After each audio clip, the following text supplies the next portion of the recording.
আমি হলাম এই অফিসের সার্কুলার ম্যান। দেশে যত সার্কুলার আছে সব আমি নিজেই ছাড়ি। আলহামদুলিল্লাহ, আল্লাহর রহমতে বাম্পার ফলন বাংলাদেশে। বেকারের সংখ্যা অনেক। আবেদন ছাড়ি 1 লাখ, তার মধ্যে চাকরি হবে 3 জনের। আর এই বাদ বাকি গুলোর কাছে যে টাকাটা মারবো সব আমার পকেটে বসবে টাকাগুলো।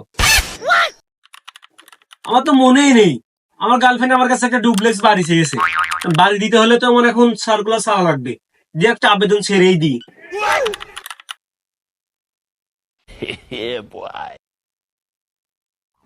না, এত অল্প ইনকাম আমার পোষাবে না, আমার অনেক ইনকাম করতে হবে। সারা বাংলাদেশে বেকারদের কাছে টাকা আমারই ম্যানেজ করতে হবে। এই সার্কুলার সেলিং, अच्छा একটা সার্কুলার আবেদনে 500 টাকা 600 টাকা করে ফি নেবো, ठीक है। দিয়ে একটা শিক্ষা বোঝে একটা ফোনই দিই। আমার বাড়িতে আমার বউ ঝাড়ু দিয়ে মারছিল, এই ভয়তে আমি চলে আসলাম। এই লুঙ্গি পরে চলে আসলাম। আমার কোন বড় ফোন দেখছে রে? হ্যাঁ স্যার, কি? হ্যালো, শিক্ষা বোর্ড? হ্যাঁ। আরে মিয়া, তোমরা তো ফাজিল কেন? হ্যাঁ, তোমাদের তো কাজ কাম তো হয় না। তোমরা শিক্ষার হার এত কমাই দিছো কেন? ছেলে পিলে সব পাস করা দিবা না? তোমরা যে গত যে 25% ফেল দিলা, এই 25% মানে কত আমার ইনকামের সমস্যা জানো?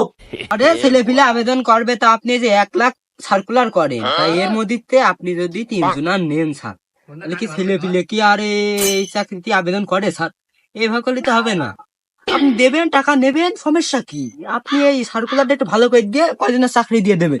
তা আপনি এই ঝামেলা করলে কি হবে নাকি স্যার? টাকা কি বাড়ছে, ইনকাম হবে না? সরকারি চাকরির মান বাড়াই দাও। আরে লোক শিক্ষিত হলো কি না হলো তো এটা আমাদের দেখার বিষয় না, নামে তো শিক্ষিত করা লাগবে নাকি? আরে বেটা, নামে শিক্ষিত হইলে হইলো। স্যার, আপনি যে বলছেন হচ্ছে যে পাশের হার বাড়াতি, ছেলে পিলে তো নামে শিক্ষিত হবে, কামে তো হবে না। এই পড়ার গিয়ে বেতার খুঁজতে বসে থাকবে স্যার। আপনি কি বলছেন? এইভাবে করলে তো হবে না স্যার, পাশের হার বাড়ানো তো যাবে না এইভাবে। না, ওদের নিজের পায়ে দাঁড়িয়ে ব্যবসা বাণিজ্য করে খাবে, আমাদের ইনকামটা বন্ধ হয়ে যাবে, বোঝো না? ওই শিক্ষা হার বাড়াই দিয়ে মন মানসিকতা ভালো করে দিয়ে সরকারি চাকরির দিকে আনতে হবে, আচ্ছা। আবেদন করাতে হবে, বোঝো না তোমরা? ठीक है। আপনার কথা বলতে চলতে হবে না, আমারও কিছু কামানো যাবে না, সমস্যা কি? আরে বেটা, তুমি কি এত ফাজিল কেন? তোমার কে বসাইছে শিক্ষামন্ত্রী? তোমার কে বানাইছে? হ্যাঁ, কি হতো ফাজিল? ওলা মানে গোল্ডেন মেনু করে বানাও একেবারে। আচ্ছা, তাড়াতাড়ি দূর। এসব আজগবি স্যার কোথা থেকে শিক্ষা পেতে বসে, উল্লুককে পাঠা, কিছু বোঝে না, ইনকাম সম্বন্ধে কোনো ধারণা নেই। সাহেবের গত বছরে ইনকাম করে এই হীরার আংটিটা কিনিলাম, এবার ইনকাম কেউ না, কিছুই কিনতে পারবো না। যাই তাই হোক, গার্লফ্রেন্ডের আমার একটা ডুপ্লেক্স বাড়ি দেওয়া লাগবে না, আর আমার সাথে আর কিছু একটা কিনতে হবে না। কি করা যায়? দাঁড়া, একটা কাম করি। হ্যালো আন্টি, হ্যাঁ, আপনার মেয়ের কিন্তু সরকারি চাকরি, ছেলে ছাড়া কোনো ছেলের সাথে বিয়ে দেবেন না। সরকারি চাকরি ছেলে, গেটার দেন, বড় লোক। হ্যাঁ ঠিক আছে, সরকারি ছাড়া বিয়ে হবে না। ওকে, ইনকামের লাইন বাড়াইতে হইব, এভাবে ইনকাম হয়। একটা মেয়ের ভালোবাসলাম, ওর বাড়ি বিয়ের প্রস্তাব পাঠালাম, কিন্তু ওর শালার বাপ সরকারি চাকরি ছাড়া বিয়ে দেবে না। সরকারি চাকরি কি মামুর বাড়ি? তোলা বুঝলো না। সে দুটো গরু ছিল বাড়ি, বিক্রি করে 8 লাখ টাকা দিয়ে চাকরির আবেদন করলাম।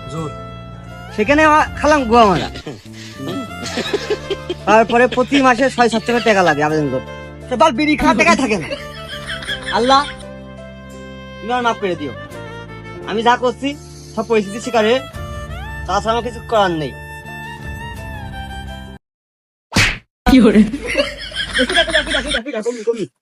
আরে বাপু, কি রাখো পাতো মাতো পড়লো নাকি আকাশ দিক? ভাই নেই বাপু, মরবা বাগানে যে মরা যা, আমাদের নিয়ে মরবা? হ্যাঁ,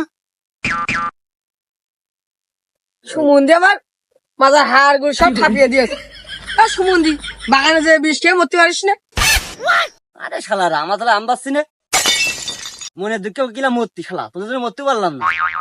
হাত ভেঙে তো ভালো হইতো, বঙ্গে থাকতাম, প্রতিবন্ধী ভাতা একটা লাইন হইতো। শালা এই গাছের রস কি এতজন শালা গাছ উঠাই দে, গাছ উঠে এখন আবার লাভ মারতে হবে। আচ্ছা বাপু, তুমি এই বয়সে ওই গাছের তো লাভ মেরে মরতে চাচ্ছ, প্রতিবন্ধী চাচ্ছ, কারণটা কি? চাচা, এই কথা শুনে লাভ নেই। একটা মেয়ে ভালোবাসতাম, আচ্ছা, কিন্তু সেই মেয়ের বাড়িতে সরকারি চাকরি ছাড়া বিয়ে দেবে না। অনেক টাকা চাকরির জন্য আবেদন করলাম, সব টাকা পানিতে গেল, কোনো লাভ নেই। এই জন্যই মরতে চাই না। ভাইস্তে, আবেদন বাদ দাও। যত টাকা কোন দিয়েছো তত টাকা দিয়ে যদি ব্যবসা করতে, তা বাম্পার ফলন পেতে, বাম্পার ফলন। ভাই আমি আবেদন করে অনেক টাকা লস খাইছি। এই টাকা দিয়ে যদি আইফোন কিনতাম, আইফোন কিনে যদি টিকটক করতাম, টিকটকে যদি ভাইরাল হতাম, তাহলে সেলুন দিয়ে লাখ লাখ টাকা ইনকাম করতাম, লাখ লাখ টাকা। চাচা, তুমি আমার চোখ খুলে দিয়েছো। আমি প্রচুর টাকা খরচ করেছি, এই শুধু দিয়েছি। চলো, ওর বারোটা টেনে ছিঁড়ে দিয়ে এখন ফেরত নিয়ে আসি। ওই টাকা দিয়ে এনে সেলুন দিয়ে ব্যবসা করতে হবে। চলো। ও আবেদন ছাড়লাম, ইনকামও শেষ হয়েছে, মানে এক ভর্তি টাকা। এত টাকা তো রাখতে পারবো না। ব্যাংকে অ্যাকাউন্টে থাকা লাগবে। কোন ব্যাংকে থাকবো? বাংলাদেশ ব্যাংকে সব সিটার, সোনালী, রূপালী, জনতা, একটা থুলি হবে না যে কোনো। টাকাগুলো আগে রেখে দিই। ওই শালা, টাকা দে, শুধু নিয়েছিস। এই কিছু টাকা হয় না? আবেদনের টাকা, ওই শালা, দে টাকা দে। এই ফালতু বলা বান, বগাটি ছেলে বলে কিসের টাকা চাও তুমি? ফালতু না আমার শালা। আবেদনের টাকা। দে, ও শালা, টাকা দে। শালা, টাকা দাও। এই দুষ্ট পোলাপান, এগুলা কি অসভ্যতা? তোমরা আবেদন করেছো, পরীক্ষা দাও, পরীক্ষার প্রস্তুতি নাও। এই শালা, পরীক্ষা দেয় গেছে, এটা কি করি তাই কর। এই পোলাপান, তোমরা অযথা পেছাল বড় কেন? পরীক্ষা দেওয়া হয়ে গেছে, রেজাল্টের অপেক্ষা করো। রেজাল্ট আসে, দেখো কি হয়। মানে আমাদের টাকাগুলো ফেরত দাও। কিসের টাকা ফেরত দেবো? চাকরি আবেদন করেছো, চাকরি হয়নি, টাকা নাই, টাকা ফেরত কিসে? এই শালা, টাকা দিবি না মানে? তোর মুখ অথচ না শালা। এই পরীক্ষা দিতে আমাদের তো খরচ লাগে না? কিসের টাকা? আমরা কি গাড়ির টাকাতে পরীক্ষা দেওয়ার মতো নাকি? হ্যাঁ, 5 টাকার প্রশ্ন, 10 টাকা খাতা দিয়ে 15 টাকা খরচ করে তুমি টাকা সব মার ফল লাগানো, আমি ফললাম, বুঝেছো? আরে চাচা, তুমি আমার ব্যবসাটা বারোটা বাজাও না। থামো, আমাদের ব্যবসার একটা সিক্রেট আছে তো নাকি? থামো। বাপ মা অনেক কষ্ট করে পড়াশোনা করাইছে, কলেজে পড়াশোনা করতে হয় বই কিনে, প্রতিটা চাকরির জন্য আবেদন করতে হয় টাকা দিয়ে। বাপ মার কি মুখটা উদ্ধার করে ফেললাম দিয়ে শালা। আরে মনি, তুমি কান্দা করছো কেন? অত নাকে কেন না? শোনো, তোমার টাকা যদি নাই থাকে, ব্যাংক লোক সুবিধা আমি নাই দেবানি, তোমার সুদে টাকা দিয়ে না, ব্যাংক লোকের সুবিধা দেবানি। বলছি ভাইপো, শোন, সব তুলে নিয়ে চলে যাবো, এই অফিসে তুলে নিয়ে চলে যাবো, অফিস আর রাখবো না, আমাদের এলাকায় অফিস থাকবে না। তুই ঠিকই বলিস, ওই টাকা দেবে না, ওই শালা টাকা দেবে না রে, সব তুলে নিয়ে বাড়ি চল, তাই কর। কোন থেকে আজ গভীর ছেলে মিলে আসে বুঝিনি। এই তোমরা যাও তো, যাও। আমার এখন আবার অনেক কাজ কাম বাকি আছে তো, গেটে আবার মাল কিছু আনতে হবে, চাকরির বয়স বাড়িয়ে গেটে আবার মাল আনতে হবে। তোমরা কিন্তু যাও। এই না, টাকা করলে হবে না, আমারই করতে হবে।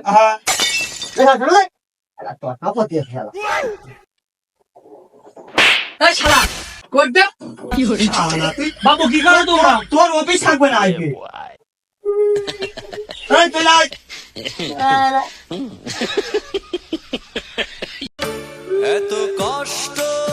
সব শেষ হয়ে গেল, সবচেয়ে বেশি লাভ করতে গেলাম, সব শেষ হয়ে গিয়েছে।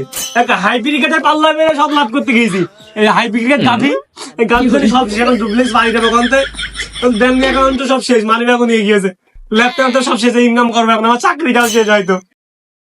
ল্যাম্বরগিনি এখন কিনতে হবে, কি করে এখন ল্যাম্বরগিনি করে ঘুরবো আমার গার্লফ্রেন্ডের নিয়ে, সেলুন বিজনেস দিতে হবে না এখন দেখছি। ना भोसड़ी के बेटे बेटे ओ बेटा मौज कर दे।